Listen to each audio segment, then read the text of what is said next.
Colts back in action this week. That's right. The NFL preseason begins. That means the Colts are set to begin. And we got our first depth chart from the Indianapolis Colts. Welcome to Colts Talk presented by PrizePicks. I am Billy Beebe. Excited to talk about all the latest. Excited to get into preseason action. The Colts will begin on the road. We'll also be talking joint practices when that one gets going too with the Colts and Patriots. And I don't know if you're a preseason fan. I am personally. I think there's a lot of storylines in this. I think there's a lot of storylines throughout the preseason, different players, different competitions, new names, new faces. I like the preseason, so I'm pumped for the Colts to get started in this one. But as I said, the team has released their first depth chart ahead of their matchup with the Patriots. We're going to break down what surprised us, what didn't surprise us. I'll give my thoughts, get your thoughts, all of that here on Colts Talk. But first, do me a favor and share today's show. Have some fun with it by passing it along to the biggest Colts fan you know. You can tell them. Colts Talk said share it with the biggest Colts fan I know, and I shared it with you. I think that's a fun thing to do between fans. So go ahead and share today's show right now. We did it. He did it. Ashton Dulin is in a starting spot for the Indianapolis Colts at this point in time on their depth chart. It is Alec Pierce. It is Ashton Dulin. It is Josh Downs. This is a guy, I'll call him a fan favorite. You can call him a million different things, but I know Colts fans are excited about Ashton Dulin, and at this point in time, he has secured that other starting spot to begin the preseason for the Indianapolis Colts. Look, a very, very interesting NFL career for Ashton Dulin. Undrafted out of Malone University. A lot of special teams mixed in there for him. He's had seasons where he's had a lot of stats. He's had seasons where he has limited stats. You have major injuries in between. It has been a very full career for Ashton Dulin. That's right. He has really done it all at this level for the Indianapolis Colts. He is a very interesting figure to me.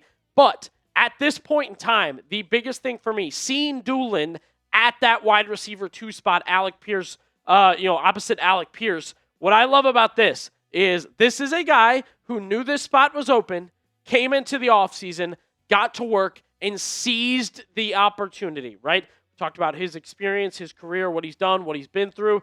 None of that mattered when a spot opened up coming into the offseason for Ashton Dulin. And whether it be, OTAs, whether it be minicamp, whether it be right now, whether it be last week, Dulin has made the most of his opportunity, and it's just overall a great thing to see him be rewarded with the chance to start and be a starter to begin the preseason for the Indianapolis Colts.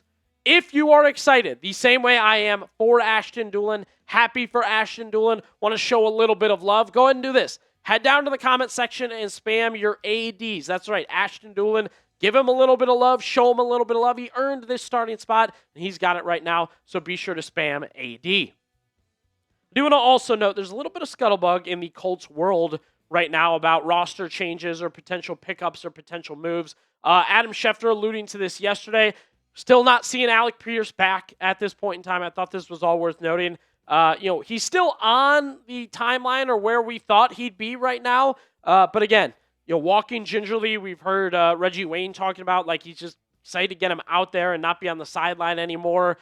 Pierce, it's just not positive injury news right now. I don't know if it's negative, but it's definitely not positive at this point in time. And then Josh Downs has developed a groin injury right now for Indianapolis. So you're missing 2 starters at the wide receiver position right now in Indianapolis. Some are pointing towards the idea that both this Schefter tweet and the idea of the Colts missing 2 of their starters could lead to a signing or an addition to their roster. I think it's worth noting. I think it's worth keeping an eye on. But again, you're rolling with Pierce, Dulin, Downs as your initial depth chart to begin the season for Indianapolis. Today's show is presented by America's #1 sports picks app. That is the PrizePicks app, which right now in the PrizePicks app, you could take advantage of the social feeds feature. That's right. Follow your friends on there, copy lineups with a single click. That includes me and producer AP, who you see a lot of the lineups on our show. You follow us on the PrizePicks app, tailor, fade our picks, and get the picks before they even get posted on the show.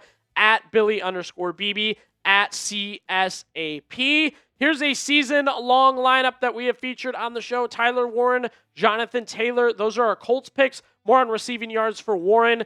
More on rushing touchdowns for Jonathan Taylor. Again, these are season-long. And then we thought we'd have a fun hate watch. More on C.J. Stroud's interceptions there. That's an easy to put together lineup on PrizePicks. Plus, you can take advantage of their new user offer. That's right. Play your first $5 and get $150 in lineups if you win. Just use code HMA when you sign up. That's right. PrizePicks just switched up their offer, so there's no better time to join. Lock in and win that first lineup. That's code HMA at sign up to get $150 in bonus lineups if you win your first $5 lineup on PrizePicks. Okay, so when I was looking at the Colts release depth chart on their website, I thought this was really interesting. They had Anthony Richardson or Riley Leonard. Yes, that is right. The QB competition continues between these two guys. It remains very interesting, especially because we heard from Anthony Richardson yesterday. But the key word here, and the key word on the website was or. It was big. It was bolded. It was not Anthony Richardson, then Riley Leonard. It was not Riley Leonard, then Anthony Richardson. It was even or. I'll also note we're not going to discuss it on the video today. It was the same at kicker, by the way. I thought that one mattered in general.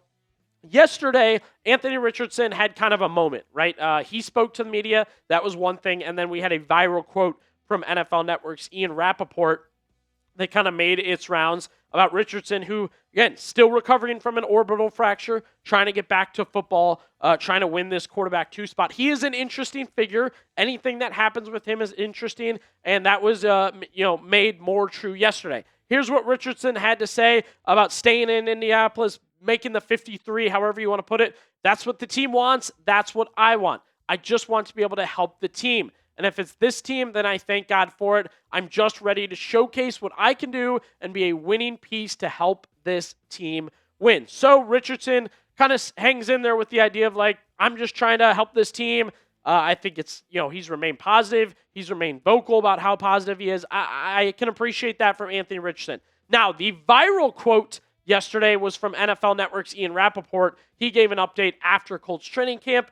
He had a lot to say, especially about the orbital fracture, but this is where he kind of landed. And for Anthony Richardson, I think a couple of things to me are clear. One, I would not be surprised if he's played his last down of football with the Indianapolis Colts. Just does not seem to be in the cards there for him to play quarterback for them. So I think the big thing, I would not be surprised if he's played his final snap for the Indianapolis Colts. That was big. Ian Rappaport saying that yesterday kind of made its rounds. I will note, I feel like we haven't felt good about his trade abilities and trade, rumors and whatever, trade targets and places he could go. Looking a little bit better. I think there's more options now. The Falcons have struggled with injuries early. I also look at the Lions. Teddy Bridgewater randomly retires. Like situations like that, you take a look at those teams, and I think there is a trade market, building a little bit for Anthony Richardson. What I want you to do now, take out your crystal ball and make a prediction. Let us know what you're seeing in the future. Will Anthony Richardson be on the Colts in week 1? Type Y for yes, type N for no. Be sure to answer down below. Another little bit of a surprise, Bryce Boettcher, who we knew had been seeing some playing time on the field for the Indianapolis Colts, drafted out of Oregon, very athletic player. Keem Davis-Gaither had an injury. C.J. Allen had an injury, so Boettcher was filling in for these guys. Their depth chart for the Colts had him a little buried here. He was 3rd on the will linebacker depth chart. I would have had him, and I've had him as the top Mike or will linebacker, and that's exactly what happened in training camp, which is why this is a little bit of a big surprise for me, right? To see that he's 3rd, buried a little bit on that depth chart is pretty interesting. Again, because both those guys have missed time with injury. Boettcher's filled in for them. All the reviews were positive. All the reviews were good. And yet we get the depth chart here, and he's buried. Again, we're going through surprises here. We're talking about surprises here on the roster. That absolutely was one of them, seeing Bryce Boettcher buried. Time to see him in game action, and then I think we'll be able to tell if he's taking a step forward or where he's going from there. Final surprise on the Colts depth chart that I want to talk about, the running back 2 position. We knew this was going to be a competition between DJ Giddens and Seth McGowan. The initial depth chart released by the Indianapolis Colts has DJ Giddens as running back 2 to Jonathan Taylor at this point in time, right? This one, interesting to me, very curious to me. Mainly, Giddens has more experience. He was a later round draft pick just like McGowan. But the big thing was we were getting so many positive reports of Seth McGowan. That's why it's a little confusing to me. Seemed like he'd played well enough, seemed like he'd done a good enough job and had gotten out there and made plays, and we're seeing more and more about him.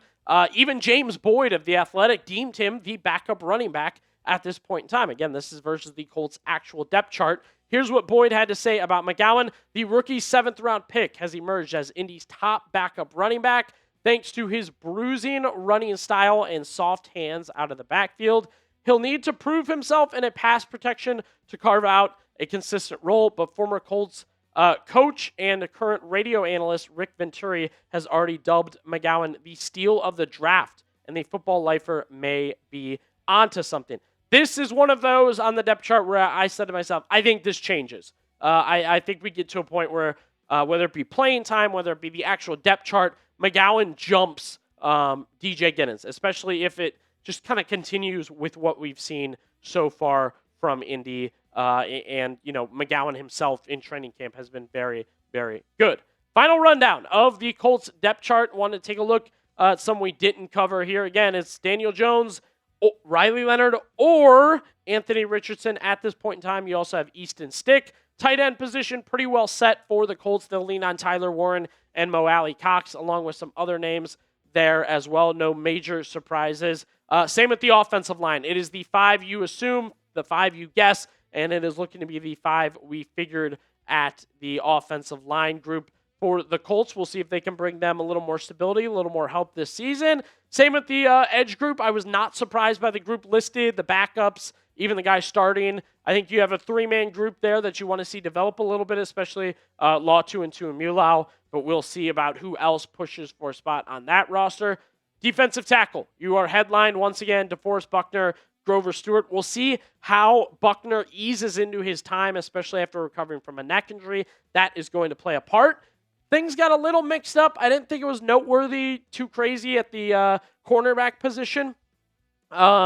You're still going with Justin Wally at nickel, and then right now, Jayonte McMillan is the backup to Wally, seemingly telling me that he is just taken off in the nickel position. No crazy competition there. And then the Colts did have A.J. Halsey listed as the strong safety starter opposite Cam Bynum at this point in time. I still think Hunter Wooler could push for that position. I think that's something to watch there, and so we will. And as I said earlier, I have Blake Grupe starting for the Colts at kicker. The Colts had Blake Grupe or Spencer Schrader right now at kicker for them. So we will keep an eye on the kicking competition as it continues for the Indianapolis Colts.